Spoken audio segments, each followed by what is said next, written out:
Anish, welcome to GCT, welcome to Bucharest. Does it feel great to be back as a full tour player? Yeah, for sure. I'm really excited. Especially was happy to receive the invitation because I knew I was going to do all this candidates preparation. It would be such a shame to let it go to waste. Now I can try use it here as well. Speaking about the candidates, which finished just like a couple of weeks ago, did you have time to recharge, to refresh? And also, what do you think now about this event after some time? Yeah, I was actually initially thinking of the candidates because we worked so hard with my team before, and I thought it's going to be such a long, tiring tournament. I thought like I'm going to just be like completely done for a long time, but actually after just a few days, I got an invite to some training camp and thought why not, and I had a very fun training session. I ended up not having the kind of rest that I thought I was going to have. I mean, I hope that's just because I love chess and everything's good. So yeah, it was a lot of fun. After the candidates, we kind of back to chess very quickly, and now ready for another tournament. But it seemed like you really didn't have a break. It shows how much actually really you love chess. Yeah, well, I had a break. I just in your head you think like you need but I mean after a couple of days I was very, very tired for 2.5 days. Like I really was very, very tired.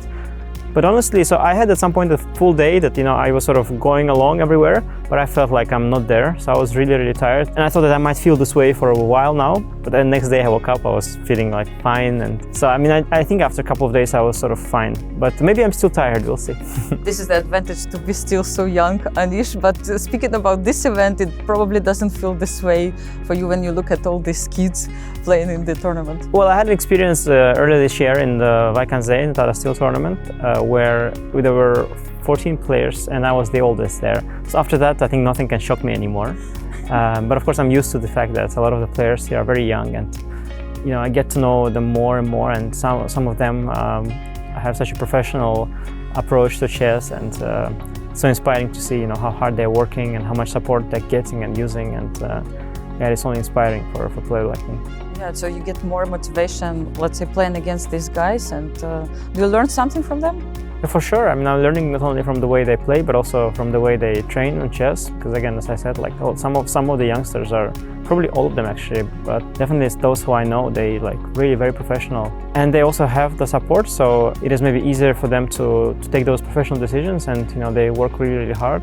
And they have everything kind of set for that one mission to become a better player, and that's inspiring. So this is also something I'm trying to do for a long time.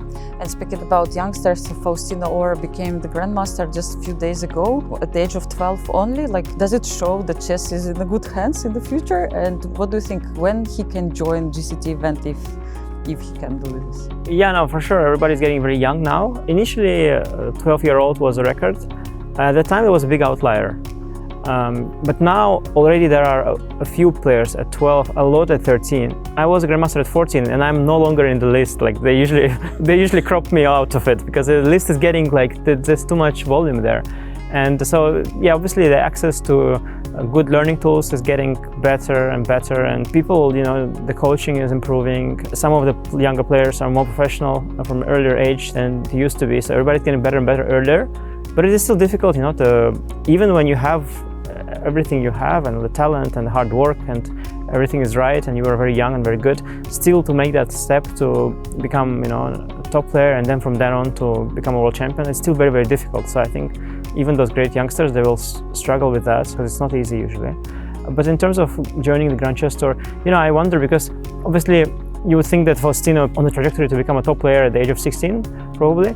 But there are many others, and Grand Chess Tour has only 10 or 9 regular tour participants. I want one spot too, and you have so many great players. I don't know who and how will make the cut, because there's also Nogmush, who is already at the level where he probably will do fine in a field like Grand Chess Tour, and probably he will try to get the spot for already next year. And you have still all these players who will be around for a while, like Gukesh Pragananda, Sindarov, Satorov, and Vincent, and they're not going anywhere. And Fabi and Wesley also still want to play chess, right? So there's so many players competing for these spots that you wonder, like, not every year everybody will make the cut. For example, this year I think Satorov is not part of the. No, he's not a full tour player. Yeah, and it's not a problem. It's not an issue for neither organizer nor direct, but just you have this like 10 players, and you have more than 10 players who are good somebody will be missing out 1 year or the other, and yeah, but I guess that's fine, the sport, and I hope for Faustino he'll be able to break through as well.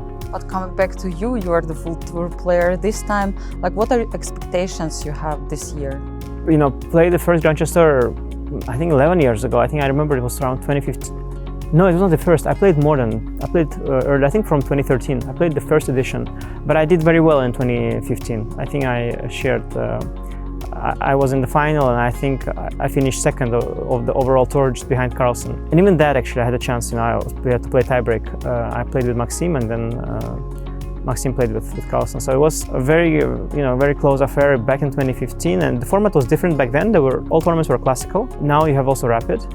But I still want, at some point, as it's been like 10 years, I want to once again fight for the first place. And I think I'll have to work really, really hard, and I have to get very, very lucky. But I already try to once again do it, because I've played many, many editions, and I don't think I've ever done that well anymore.